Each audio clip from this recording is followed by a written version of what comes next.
Move టూల్లోకి వెళ్ళి ఇంకా కొంచెం కంట్రోల్ టీ ప్రెస్ చేసి ఇంకా కొంచెం ట్రాన్స్ఫర్ చేద్దాం దీన్ని పక్కన ఉన్న ఫాంట్ లాగా. దాని స్టైల్లోకి అయితే తీసుకురావాలా. దానికి మ్యాచ్ అయ్యే ఫాంట్ని తీసుకొస్తే సరిపోదు, దానికి తగ్గట్టు మనం ఎడిట్ చేయాలి టెక్స్ట్ అనేది. మళ్ళీ టెక్స్ట్ టూల్లోకి వెళ్ళి గ్యాప్ అనేది కొంచెం ఇద్దాం.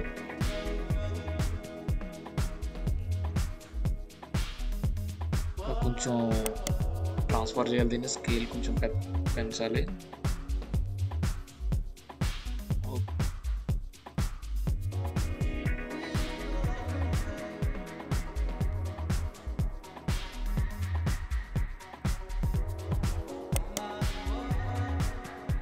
మళ్ళీ టెక్స్ట్ టూల్లోకి వెళ్ళి ఇప్పుడు అనదర్ టెక్స్ట్ ఇద్దాం, ఫ్యాషన్ ఒరిజినల్లో పక్కన ఉన్నట్టుగా.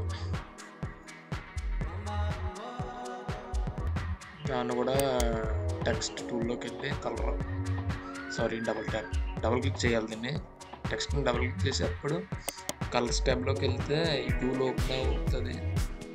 అప్పుడు ఎక్కడ క్లిక్ చేస్తే దాని దగ్గర కలర్ వచ్చేస్తుంది అనమాట.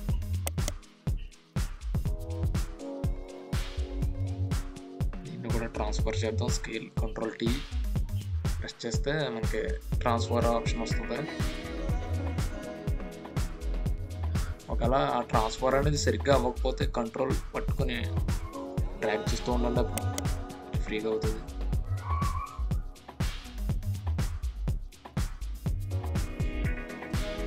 స్కేల్ని కూడా కొంచెం సరిగ్గా పెడదాం.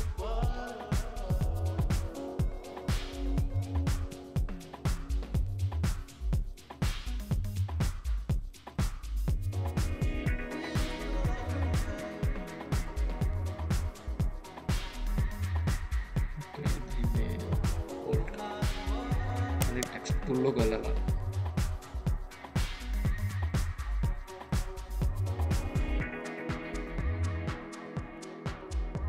ఇవన్నీ ఇక్కడ చేంజ్ చేస్తా చూడండి మ్యాచ్ అవుతుందో లేదో. ఫాంట్ అయితే సేమే ఉంటుంది, కానీ తీసుకున్న తర్వాత దానికి తగ్గట్టు మనం ఎడిట్ చేయాలా.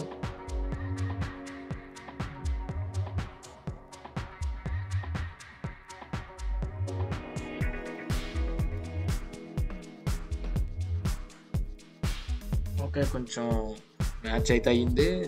మరి అంతలా బాగా చేయలేదు అనుకుంటున్నాను, కానీ పర్లేదు.